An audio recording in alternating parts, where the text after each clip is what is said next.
SVGVM learning hub स्वागत है। और आज हम सेल एनिमल सेल के बारे में डिटेल्ड स्टडी करेंगे। हम देखेंगे कि एनिमल सेल में क्या क्या होता है। तो एनिमल सेल सबसे बाहरी एक लेयर होती है, मेम्ब्रेन होती है, उससे घिरे होती है, उसको सेल मेम्ब्रेन बोलते हैं। सेल मेम्ब्रेन सेल के चारों तरफ एक झिल्ली का काम करती है, कोशिका झिल्ली कहते हैं इसको।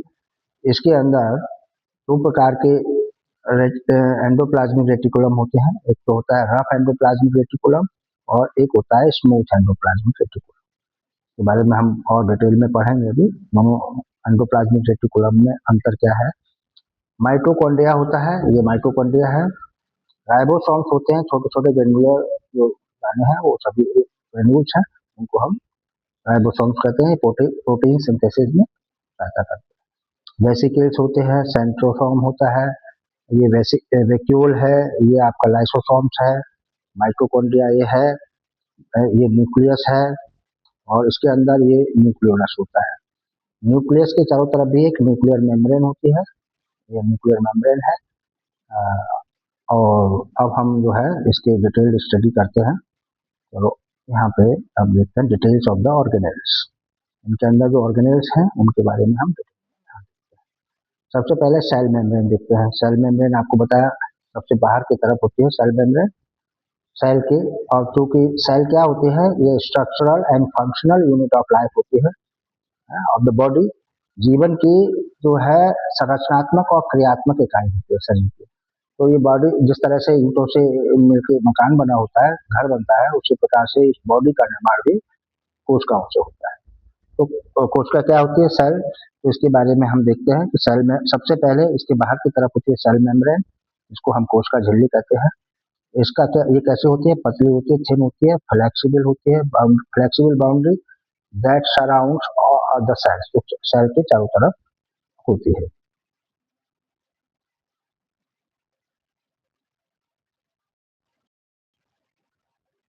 It protects the cell and control the entry and exit of substances. ये पदार्थों के एंट्री और एग्जिट को कंट्रोल करती है। ये सेल जो सेल है कोशिका है, ये सेल मेम्ब्रेन कोशिका को प्रोटेक्ट करती है। तो हमने देखा सेल मेम्ब्रेन के बारे में। कोशिका झिल्ली बोलते हैं इसको। ये कोशिका की बाहर की तरफ होती है, झिल्ली रचना है, संरचना है। ये झिल्ली जो है कोशिका की को चारों तरफ से घेरे रहती है और पदार्थों के एंट्री और एग्जिट को ये कंट्रोल करती है। दूसरा देखते हैं साइटोप्लाज्म। कोशिका के अंदर जेली लाइक सब्सटेंस होता है, jelly like substances that fills the cells. Jelly like पदार्थ होता है जो पूरी कोशिका में भरा होता है। सभी ऑर्गेनेल्स जो होते हैं, सभी all organelles are present in it, सभी ऑर्गेनेल्स इसके अंदर प्रेजेंट होते, उपस्थित होते रहते हैं इसके अंदर। Site of many metabolic reactions, ये जो है बहुत सारी मेटाबॉलिक रिएक्शंस की जगह है। यहाँ पे सभी प्रकार की मेटाबॉलिक रिएक्शंस होती हैं, कई प्रकार की है। तीसरा देखते हैं न्यूक्लियस क्या होता है। Control centre of the cell, ये कोशिका का जो होता है कंट्रोल सेंटर होता है। एक कोशिका का मस्तिष्क भी कह सकते हैं इसको, मस्तिष्क होता है। इसके अंदर डीएनए होता है, it contains DNA and regulates all the activities, और सभी प्रकार की एक्टिविटीज को ये नियंत्रित करता है ऑफ द सेल। कोशिका की सभी प्रकार की जो क्रियाकलाप एक्टिविटीज है इनको रेगुलेट करता है और इसके अंदर डीएनए होता है।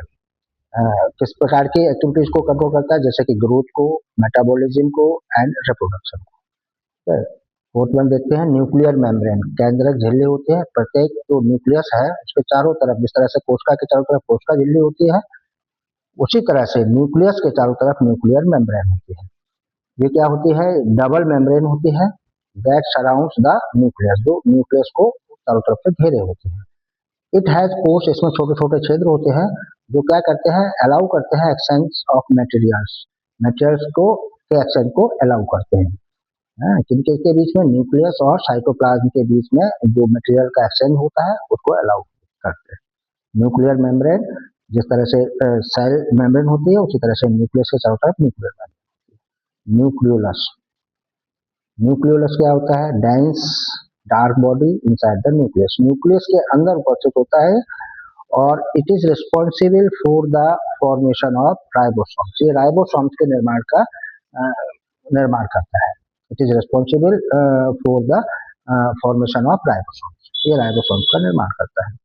और हम देख सकते हैं 6.1 को, यह है एंडोप्लाज्मिक रेटिकुलम। ये दो तरह का होता है, रफ एंडोप्लाज्मिक रेटिकुलम और स्मूथ एंडोप्लाज्मिक रेटिकुलम। तो अभी हम पढ़ेंगे कि आर यानी rough endoplasmic reticulum.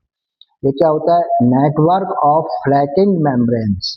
Flattened membranes का एक नेटवर्क होता है विद राइबोसोम्स, जिसपे राइबोसोम्स होते हैं ऑन इट्स सरफेस, इसकी सरफेस पे राइबोसोम्स होते हैं। Network of flattened membranes with ribosomes on its surface, इसके सरफेस पे राइबोसोम्स होते हैं। और जो स्मूथ एंडोप्लाज्मिक रेटिकुलम होता है उसके सरफेस पे राइबोसोम्स नहीं होते हैं। आज ये हेल्प किसमें करता है? It helps in synthesize and transport of proteins. Proteins का निर्माण के साथ साथ ये प्रोटीन का ट्रांसपोर्ट भी करता है। Rough endoplasmic reticulum helps in the synthesis and transport of proteins. The synthesis and transport of proteins. 7th one देखते हैं, स्मूथ एंडोप्लाज्मिक रेटिकुलम। ये स्मूथ SER क्या होता है? Network of smooth membranes. ये स्मूथ मेम्ब्रेन्स का नेटवर्क होता है विदाउट राइबोसोम्स, इसमें राइबोसोम्स नहीं होते। ये काय में मतलब सिंथेसिस का काय में सहायता करता है। It helps in the synthesis of lipids. Lipids का सिंथेसिस करता है, डिटॉक्सिफिकेशन करता है ऑफ हार्मफुल सब्सटेंसेस, जो खतरनाक हानिकारक पदार्थ है उनको डिटॉक्सिफाई करता है। And storage of calcium ions, और कैल्शियम आयंस का स्टोरेज करता है। राइबोसोम्स को देख लेते हैं। राइबोसोम्स क्या है? Very small particles present on RER, मतलब रफ एंडोप्लाज्मिक रेटिकुलम पर उपस्थित होते हैं, स्मॉल पार्टिकल्स होते हैं, और फ्री इन साइटोप्लाज्म, और साइटोप्लाज्म में भी फ्रीली रहते हैं। और जैसा कि आपको इससे पहले बताया है, ये क्या करते हैं? They are the site of protein synthesis. ये प्रोटीन सिंथेसिस का कार्य करते हैं। गोल्जी एपरेटस, गोल्जी एपरेटस यानी गोल्जी तंत्र। Stack of flatten membrane bound sacs. ये फ्लैटेन मेम्ब्रेन के जो सैक्स हैं, थैले होते हैं। इट मॉडिफाइज पैकेजेस, ये पैकेजेस और सीक्रेट्स प्रोटीन्स, ये प्रोटीन्स को सीक्रेट करते हैं। इट मॉडिफाइज पैकेजेस, ये पैकेजेस को बनाते हैं, पैकेजेस करते हैं। And protein secretes proteins and lipids. It also form lysosome, ये लाइसोसोम भी बनाते हैं। गोल्जी एपरेटस को हम post office of the cell भी बोलते हैं। गोल्जी एपरेटस को post office of the cell भी बोलते हैं। माइटोकॉन्ड्रिया को देख लेते हैं। माइटोकॉन्ड्रिया क्या होता है? ये पावर हाउस होता है, power house of the cell. ये कोशिका का पावर हाउस होता है। दे प्रोड्यूस एनर्जी, एटीपी, ये एटीपी बनाते हैं, एटीपी प्रोड्यूस करते हैं through nuclear respiration. Nuclear respiration के द्वारा ये एटीपी का निर्माण करते हैं। इन्हें जो है power house of the cell भी बोला जाता है। लाइसोसोम्स देख लेते हैं। लाइसोसोम्स क्या होते हैं? Lysosomes small spherical vesicle, small छोटे स्फेरिकल गोलाकार वेसिकल्स होते हैं, कंटेनिंग डाइजेस्टिव एंजाइम्स। इनके अंदर डाइजेस्टिव एंजाइम्स होता है, जो पचाने वाले एंजाइम्स होते हैं वो उसमें होते हैं। They break down waste materials, ये वेस्ट मटेरियल्स को ब्रेक डाउन कर देते हैं। ओल्ड ऑर्गेनेल्स, जो पुराने अंग हो गए हैं ऑर्गेनेल्स हैं, उनको हटा देता है, डाइजेस्ट कर देता है। एंड फॉरेन पार्टिकल्स को, बाहर से आए हुए कणों को भी ये खत्म कर देता है, नष्ट कर देता है। लाइसोसोम्स को हम सुसाइडल बैग्स भी बोलते हैं, suicidal bags of the cell. Vacuoles के बारे में देख लेते हैं। वैक्यूल्स क्या है? वैक्यूल्स होते हैं, इसको हम रिक्तिका कहते हैं हिंदी में। रिक्तिका स्मॉल टेम्परेरी स्टोरेज सैक्स, ये छोटे होते हैं और अस्थायी भंडारण थैलियां होती हैं। दे स्टोर वाटर, ये पानी को, भोजन को और वेस्ट मटेरियल को स्टोर करते हैं। दे स्टोर किस किस को स्टोर करते हैं? वाटर को, फूड को और वेस्ट मटेरियल को स्टोर करते हैं वैक्यूल्स। ये वैक्यूल्स है। सेंट्रियोल और सेंट्रोसोम। सेंट्रोसोम किसे कहते हैं? Pair of cylindrical structures located near the nucleus. Nucleus के पास में ये स्थित होते हैं और सिलेंड्रिकल स्ट्रक्चर्स का जोड़ा होता है। बेलनाकार इसका आकृति होती है, तो बेलनाकार आकृति का जोड़ा होता है। सेंट्रोसोम कहते हैं इनको। They help in cell division, ये सेल डिवीजन में सहायता करते हैं by forming spindle fibres. Spindle fibres का निर्माण करके सेल डिवीजन में जो है मदद करते हैं, सहायता करते हैं। वेसिकल्स को देख लेते हैं। वेसिकल्स क्या होते हैं? Small membrane bound sacs. ये छोटी मेम्ब्रेन वाले थैले होते हैं, छोटे स्मॉल मेम्ब्रेन छोटे थैले होते हैं, स्मॉल मेम्ब्रेन बाउंड सैक्स छोटे थैले होते हैं, दैट ट्रांसपोर्ट जो ट्रांसपोर्ट करते हैं पदार्थों का within the cell, cell के अंदर पदार्थों को ट्रांसपोर्ट करते हैं, और to the cell surface for secretion, और सेल की सरफेस पर भी सिक्रेशन करते हैं, सिक्रेशन के लिए जो है ट्रांसपोर्ट करते हैं पदार्थों का। साइटोस्केलेटन क्या होता है? साइटोस्केलेटन समझ लीजिएगा। साइटोस्केलेटन है नेटवर्क ऑफ प्रोटीन फिलामेंट्स। ये प्रोटीन फिलामेंट्स का नेटवर्क होता है। उसमें फिलामेंट्स होते हैं, माइक्रो फिलामेंट्स होते हैं, दैट प्रोवाइड शेप, जो कि आकार प्रदान करते हैं, सपोर्ट सहारा देते हैं, and movement to the cell, और कोशिका को मूवमेंट करने में सहायता करते हैं, एंड ऑर्गेनेल्स और ऑर्गेनेल्स को। तो इस तरह से जैसे अपने बॉडी के अंदर बॉन्ड्स होती हैं जो कि बॉडी को शेप देते हैं और सपोर्ट करती हैं, उसी तरह से सेल के अंदर साइटोस्केलेटन होता है, उसे कोशिका कंकाल कहते हैं। चलिए इसके बाद में हम देखते हैं इनका सबका फंक्शन क्या क्या है। आज हम इसका फंक्शन भी देख लेते हैं, सारे जितने माइक्रो ऑर्गेनेल्स हैं उनका सभी का फंक्शन देख लेते हैं। तो functions of the micro organelle, functions of the major organelles, जो मुख्य ऑर्गेनेल्स हैं उनके क्या क्या फंक्शन है। सेल मेम्ब्रेन का फंक्शन क्या है? सरल है। सेल मेम्ब्रेन क्या करती है? प्रोटेक्ट करती है सेल को और रेगुलेट करती है entry and exit of substances, पदार्थों के एंट्री को और एग्जिट को रेगुलेट करती है। साइटोप्लाज्म क्या होता है? ये जेली लाइक स्ट्रक्चर होता है जो कि फिल रहता है, पूरे सेल्स के अंदर होता है और सभी ऑर्गेनेल्स को होल्ड करता है। तो साइटोप्लाज्म में है site of many metabolic reactions, बहुत सारी मेटाबॉलिक रिएक्शंस का साइट है ये। होल्ड ऑर्गेनेल्स, ये ऑर्गेनेल्स को होल्ड रखता है। न्यूक्लियस, न्यूक्लियस क्या है? Control all activities of the cell, ये कोशिका की सारी एक्टिविटीज को कंट्रोल करता है न्यूक्लियस। और कंटेंट्स क्या होता है? जेनेटिक मटेरियल कंटेंट करता है, जैसे डीएनए है, आपको भी बताया था डीएनए, ठीक है। न्यूक्लियर मेम्ब्रेन, न्यूक्लियर मेम्ब्रेन क्या होता है? जैसे सेल मेम्ब्रेन होता है उसी तरह से न्यूक्लियर मेम्ब्रेन है, आउटसाइड ऑफ द न्यूक्लियस है। प्रोटेक्ट्स क्या करती है? द न्यूक्लियस, न्यूक्लियस को प्रोटेक्ट करती है, and allows exchange through pores, और अपने पोर्स छिद्रों के द्वारा एक्सचेंज को अलाउ करता है, ठीक है। न्यूक्लियोलस क्या होता है? Present in the nucleus forms ribosomes, ये राइबोसोम्स बनाकर निर्माण करता है, और ये न्यूक्लियोलस होता क्या है? न्यूक्लियस के अंदर होता है। ऐसे rough endoplasmic reticulum, rough endoplasmic reticulum protein synthesis का काम करता है और ट्रांसपोर्ट का काम करता है। प्रोटीन सिंथेसिस करता है और ट्रांसपोर्ट करता है, परिवहन करता है, प्रोटीन का परिवहन भी करता है। Smooth, smooth endoplasmic reticulum, smooth endoplasmic reticulum क्या करता है? लिपिड को सिंथेसाइज करता है, डिटॉक्सिफिकेशन करता है, एंड कैल्शियम आयन को स्टोरेज करता है। राइबोसोम्स का क्या फंक्शन है? साइट ऑफ प्रोटीन सिंथेसिस, ये प्रोटीन सिंथेसिस का काम करता है राइबोसोम्स। और राइबोसोम्स सेल साइटोप्लाज्म के अंदर भी होते हैं और एंडोप्लाज्मिक रेटिकुलम पे भी होते हैं। गोल्गी apparatus को देख लेते हैं। गोल्गी apparatus क्या है?